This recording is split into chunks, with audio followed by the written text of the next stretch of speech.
જય શ્રી કૃષ્ણ. શ્રીમદ ભગવદ કથામાં એક બહુ સરસ પ્રસંગ ગજેન્દ્ર મોક્ષનો આવે છે.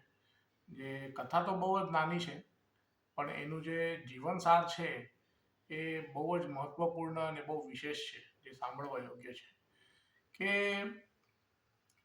ત્રિકૂટ પર્વત ઉપર એક ગજેન્દ્ર નામનો મોટો હાથી રહે છે, અને હાથીનો ઘણો મોટો પરિવાર હોય છે, ઘણી બધી હાથીઓ, ઘણા બધા એના બચ્ચાઓ હોય છે. હવે આ હાથી પાછલા જન્મમાં ભગવાનનો બહુ મોટો ભક્ત હોય છે ને, રાજા હોય છે મોટા મહેલનો, મોટા એરિયાનો.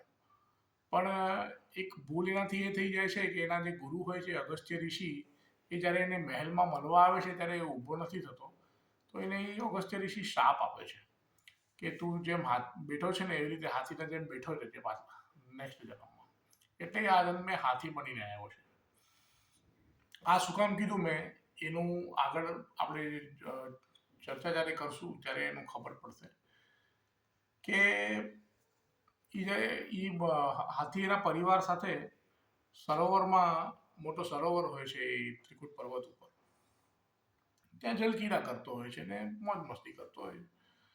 હવે જલક્રીડા કર્યા પછી જ્યારે બધી એની હાથની